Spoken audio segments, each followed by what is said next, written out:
할렐루야! 한 주간 평안하셨습니까? 오늘도 이 예배에 참석하신 여러분을 주님의 이름으로 축복합니다.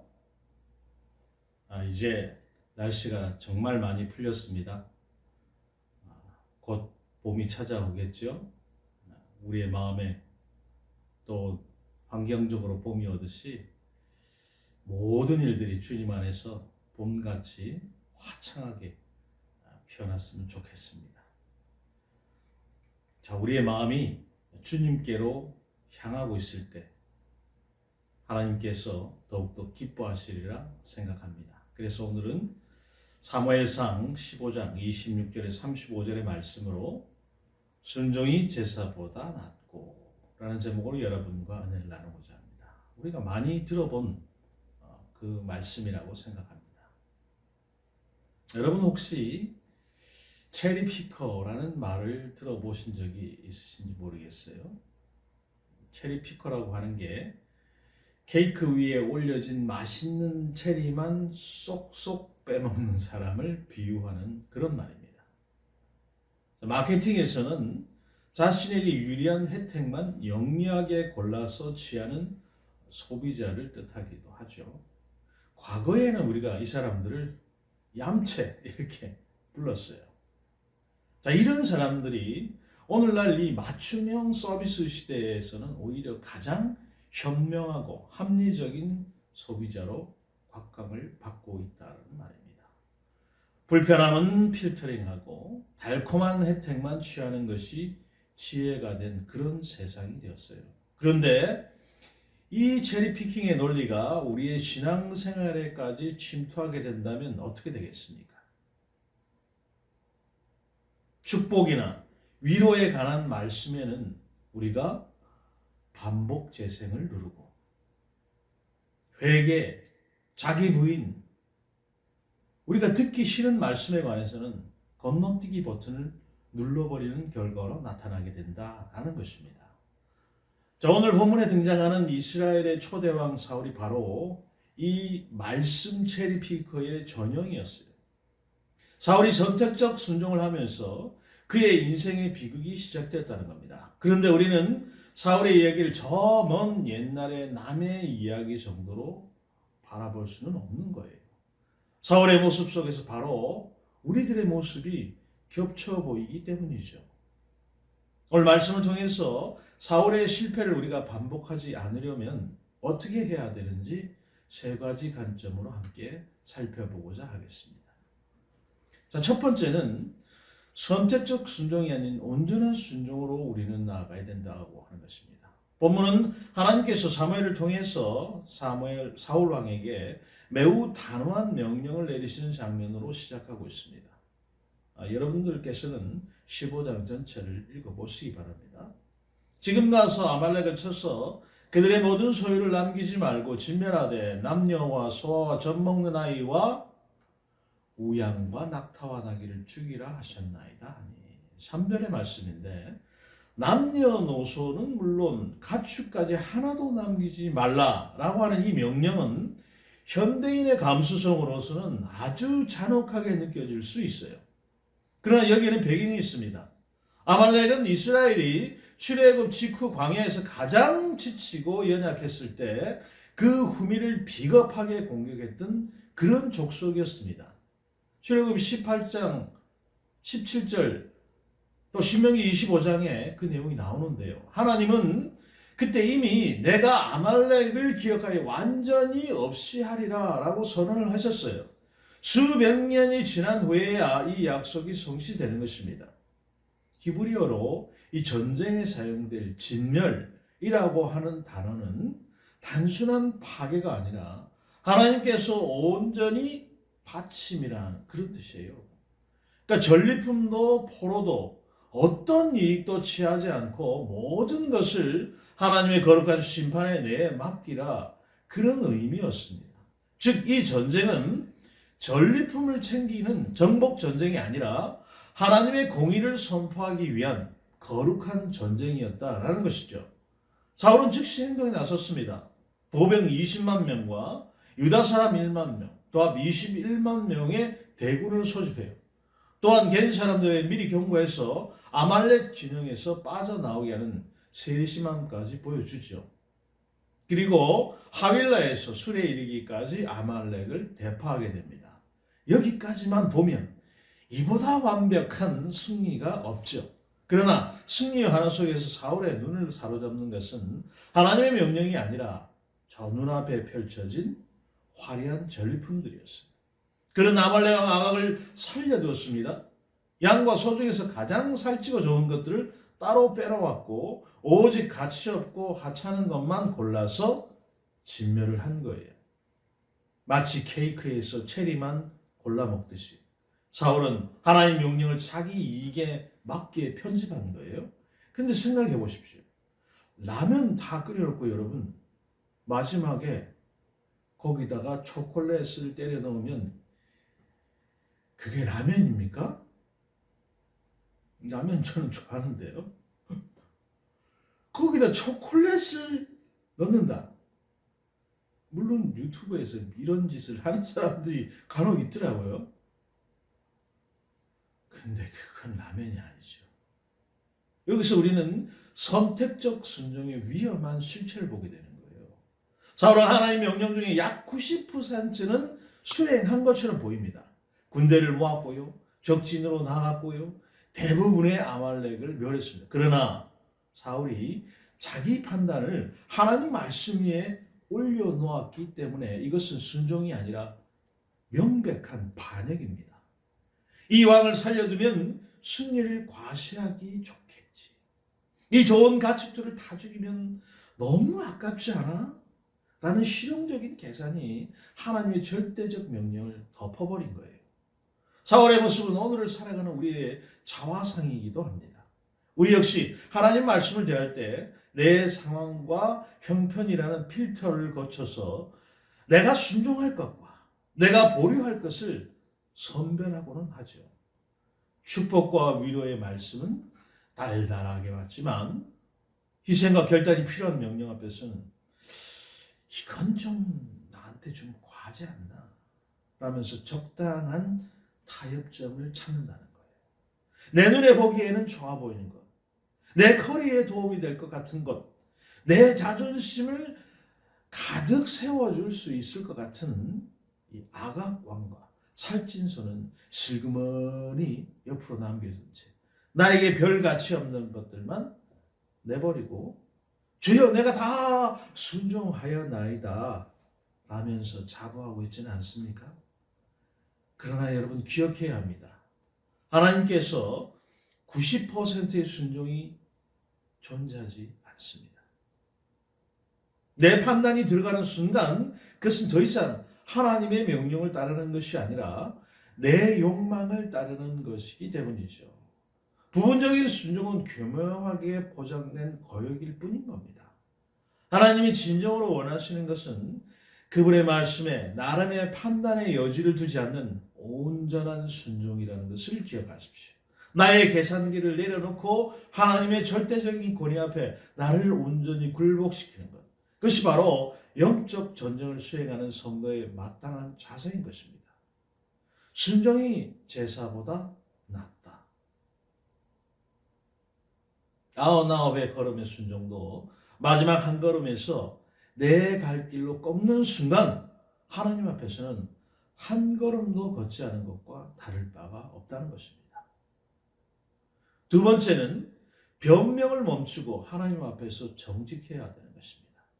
사울의 진짜 심각한 영적 파행은 불순종 그 자체보다 그 이후의 태도에서 드러나요. 사울의 불순종 소식을 듣고 밤새 괴로워하며 기도하던 사무엘이 새벽에 사울을 찾아갑니다. 근데 놀랍게도 사울은 갈멜로 가서 전승 기념비를 세우고 있었어요. 하나님의 영광을 가로챈 채 자신의 업적으로 바꿔버린 것입니다. 내가 더 잘나가.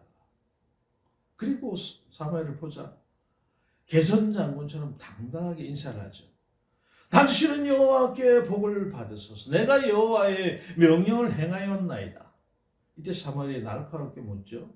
그러면 내 귀에 들려오는 이 양의 소리와 소의 소리는 어떻게 된 일입니까? 당신 귀에는 이 소리가 들리지 않습니까? 불순종의 증거들이 사방에 소리치고 있는데도 사울은 눈 하나 깜짝하지 않고 대답하지요. 백성이 당신이 하나님 여호와께 제사하여 양들과 소들 중에서 가장 좋은 것을 남김이요. 이 짧은 한마디에 사울의 무너진 내면이 고스란히 드러나는 거예요. 사울은 책임을 백성에게 전가했습니다. 백성이 남겨둔 것입니다. 거기 한술 더 떠서 불순종을 거룩한 명분으로 포장을 해요.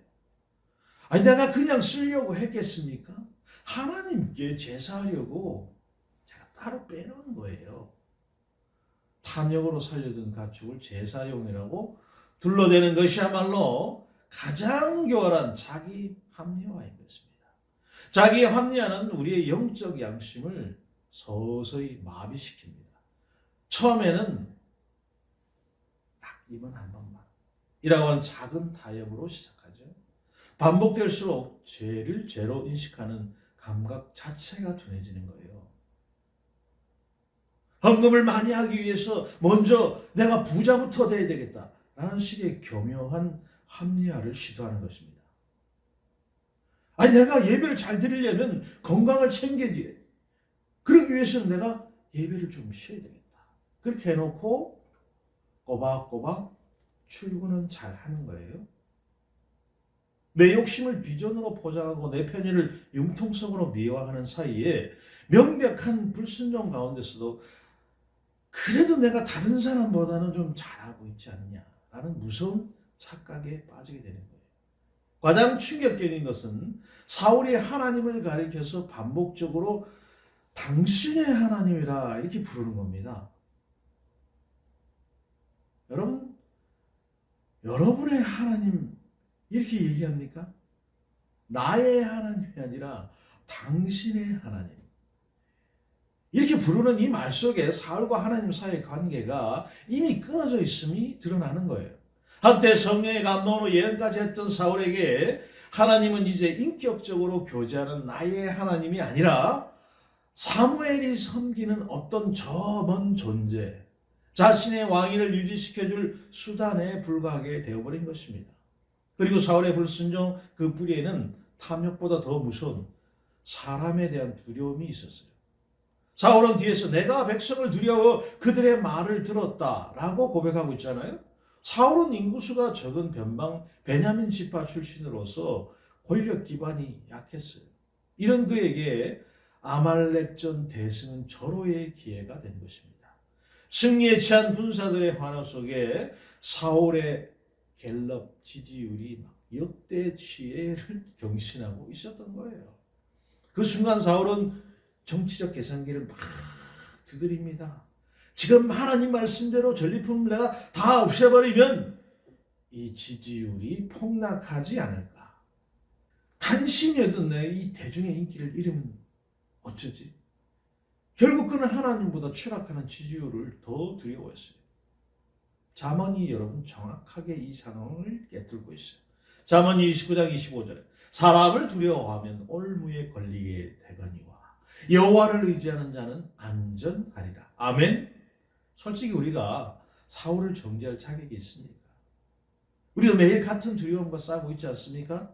직장에서, 관계 속에서, 교회 안에서 하나님의 뜻대로 사는 것이 나에게 어떤 손해를 가져올지 계산을 하고 사람의 반응을 두려워해서 말씀 앞에 물러서는 순간들이 있지 않습니까? 이 정도면 괜찮겠지 라고 하는 자기 위안. 결과만 좋으면 되지 가정이 뭐 그렇게 중요하냐 라고 하는 논리. 다른 사람들도 다 이렇게 하는데 라고 하는 합리화. 이런 것들은 모두 사람의 눈을 두려워하는 마음에서 싹 틈없이. 그렇다면 이 두려움 올무에서 어떻게 빠져나올 수 있습니까? 더 강한 의지력으로? 더 큰 결단으로? 아니죠. 사람에 대한 두려움을 이기는 것은 더 큰 용기가 아니라 더 깊은 신뢰에 있습니다. 하나님이 나를 사랑하신다는 것, 그분의 말씀이 나를 향한 선한 뜻에서 나온 것이라는 그 확신, 내가 모든 것을 잃더라도 하나님은 나를 절대로 버리지 않으신다는 신뢰, 그 신뢰가 사람을 두려워하는 올무를 끊어낸다는 것입니다. 사울에게 부족했던 것은 능력이 아니라 바로 이 신뢰였어요. 이제는 우리가 나의 유익을 위해서 하나님을 이용하려고 하는 교묘한 합리화를 멈춰야 됩니다.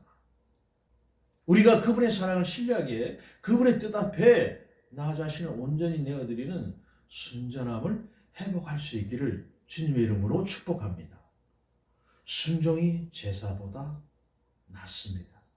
사람의 눈을 의식하면서 올리는 거창한 제사보다 하나님의 눈앞에서 정직하게 무릎을 꿇는 작은 순종이 그분의 마음에 더 와닿는다는 거예요. 마지막으로 형식적인 제사보다 사랑에서 우러나는 순종을 우리는 드려야 됩니다. 변명으로 일관한 사울을 향해서 사무엘이 준엄한 선언하죠. 사무엘이 여호와께서 번제와 다른 제사를 그의 목소리를 청명하는 좋아하심 같이 좋아하시겠나이까. 순종이 제사보다 낫고 듣는 것이 순양의 기름보다 나으니. 이 말씀은 제사 제도 자체를 부정하는 것이 아닙니다. 하나님이 제정하신 제사는 거룩하죠. 그러나 순종 없이 드리는 제사는 하나님 앞에서 공허한 의식에 불과하다는 그런 선언인 것입니다. 사울에게 제사란 무엇이었습니까? 그것은 불순종을 세탁하기 위한 면죄부였고요. 하나님을 달래기 위한 내불이었어요. 마치 다른 여자에게 한눈을 팔면서 아내에게는 비싼 프라다 명품 가방 하나 사주면 해결될 것이라고 생각하는 어리석은 남편과도 같은 거예요. 그러나 아내가 진정 원하는 것은 값비싼 선물이 아니라 자신을 사랑한다는 그 마음이죠. 하나님도 마찬가지입니다. 하나님은 사울이 가져오는 가축의 그 기름보다 그에게서 하나님 말씀에 귀 기울일 때 반짝이는 그 눈동자를 보기를 더 간절히 원하셨다는 거예요. 자, 사무엘이 이어서 선언합니다. 이는 거역하는 것은 점치는 죄와 같고 완고하신 자신 우상에게 절하는 죄와 같음이라 그랬어요. 왜 불순종이 여러분 우상 숭배와 같겠습니까? 하나님 말씀보다 자기 판단과 욕망을 더 높은 자리에 올려놓기 때문에 그렇죠. 즉 하나님의 왕자에 자기 자신을 앉히는 자기 숭배이기 때문에 그렇습니다. 사울과 극명하게 대비되는 인물이 있죠. 바로 다윗입니다. 다윗은 뭐가 그리 나으냐? 다윗도 간음을 했어요. 충실한 신하 우리아를 전장에 죽게 만들었습니다. 객관적으로 보면 다윗의 죄가 훨씬 더 무겁죠. 그런데 선지자 나단이 그 죄를 지적을 했을 때 다윗의 반응은 사울과 정반대였다는 거예요. 다윗은 백성 핑계를 대거나 제사 핑계를 대지 않았습니다. 그는 즉시 내가 여호와께 죄를 범하였노라 하면서 엎드렸어요. 그리고 시편에서 이렇게 고백하고 있잖아요. 시편 51편 17절에 하나님이 구하신 제사는 상한 심령이라. 하나님이여 상하고 통회하는 마음을 주께서 멸시하지 아니하시리이다. 야, 여러분, 두 사람의 차이가 무엇입니까? 능력의 차이가 아닙니다. 두 사람의 차이는 도덕성의 차이도 아니지요. 관계의 차이예요. 다윗에게 하나님은 자신의 왕위를 보장해주는 수단이 아니라 사랑하는 내 아버지였어요. 반면 사울의 마지막 말은 이 관계의 부재를 적나라하게 보여주죠. 사울이 내가 범죄했을지라도 이제 청하옵나니 내 백성이 장로들 앞과 이스라엘 앞에서 나를 높이사 나와 함께 돌아가서 내가 당신의 하나님 여호와께 경배하게 하소서 하더라. 사울은 끝까지 하나님의 마음이 아니라 군중의 박수를 갈구하고 있는 모습을 보여줘. 이것이 여러분 비극입니다. 회개한다면서도 여전히 체면을 구걸하는 이 모습이 너무 안타깝지 않습니까? 여기서는 우리는 근본적인 질문과 마주해야 된다는 것이죠. 우리는 왜 순종합니까? 여러분 왜 순종합니까? 복 받으니까요.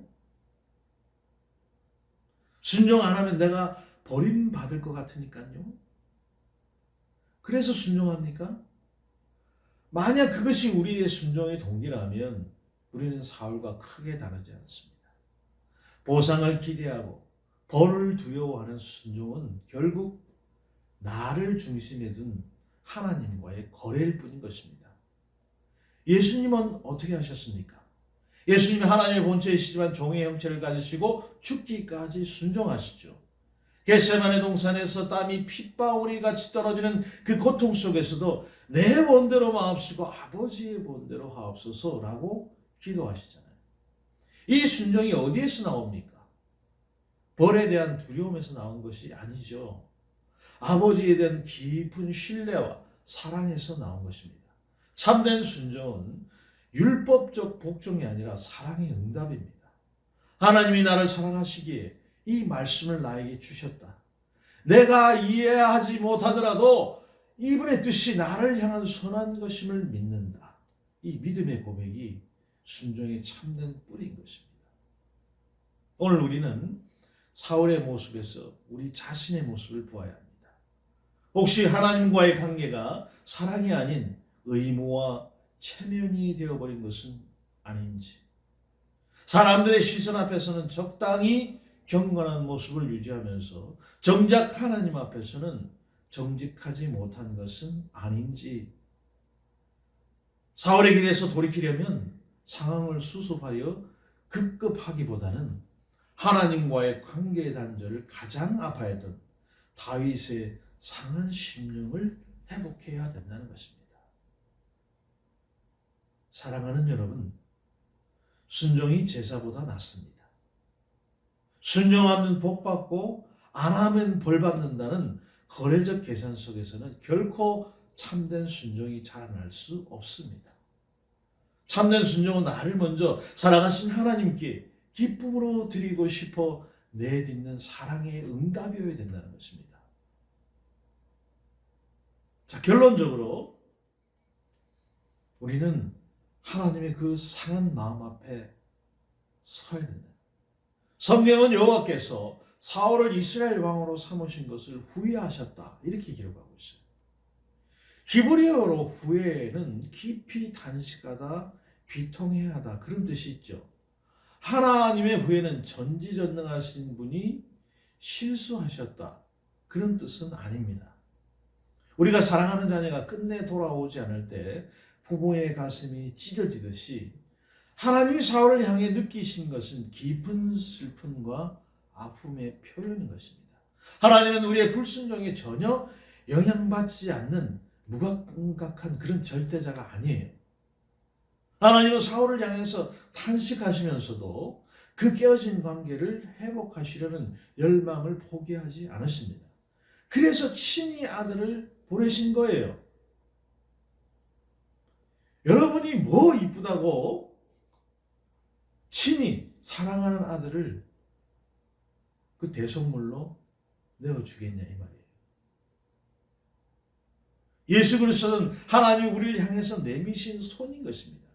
우리가 순종할 수 있도록 친히 순종의 길을 걸으시고 우리의 불순종의 대가를 몸소 짊어지신 분이시죠. 그 십자가 사랑 앞에 우리가 설 때 우리는 비로소 두려움이 아닌 감사에서, 의무가 아닌 사랑에서 우러나오는 순종을 드릴 수 있게 되는 것입니다. 지금까지 쭉 말씀을 드렸지만 여러분, 순종은 거창한 것이 아닙니다. 눈에 보이는 화려한 결과가 없더라도 오늘 주님이 그 말씀 한마디에 내 고집을 꺾었다면 하나님은 그것을 1000마리의 순양의 번제보다 귀한 최고의 예물로 받으신다는 거예요.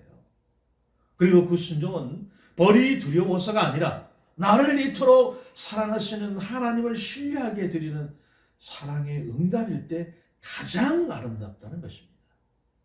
주님, 여기 있사오니 말씀하소서, 당신을 신뢰하오니 듣고 제가 순종하겠나이다.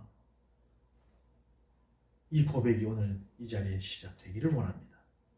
도저히 이해되지 않는 상황 속에서도 하나님의 선하심을 믿고 예하고 받아들여 보시기 바랍니다. 하나님 말씀 앞에서 나의 고집을 꺾고 내 생각을 한번 내려놓아 보십시오. 이 작은 순종이 계속해서 쌓일 때 우리의 삶은 사울을 향해서 탄식했던 하나님의 상한 마음을 비로소 위로하는 향기로운 제물이 될 것이라고 확신합니다. 사랑하는 예수님의 교회 성도 여러분, 순종이 제사보다 낫습니다. 우리가 거창한 제물이 아니라 하나님을 향해서 반짝이는 눈동자와 신뢰하는 마음으로 매 순간 작은 순종을 드리는 예배자가 되기를 주님의 이름으로 축복합니다. 그 순종을 통해서 하나님께서 우리에게서 예비하신 그 모든 축복과 은혜들을 다 받아 누리시는 우리 예수 은혜교회 모든 성도들이 다 되시기를 주님의 이름으로 축복합니다. 나의 생각으로는 이해할 수 없지만 이해할 수 없어도 순종합니다.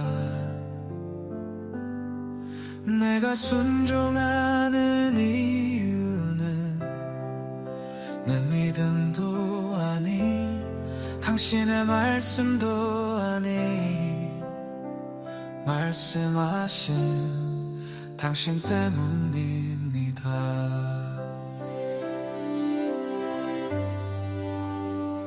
가진 것 세느라 주저하다가 주님께 돌아섰던 나를 용서하소서. 세상 어떤 보화보다 더 크신 주님, 질그릇 같은 내 맘에 담겠습니다. 나의 믿음 흔들리고 내 생각이 나를 흔들어도 한 번도 나를 버리지 않으신 주님을 떠나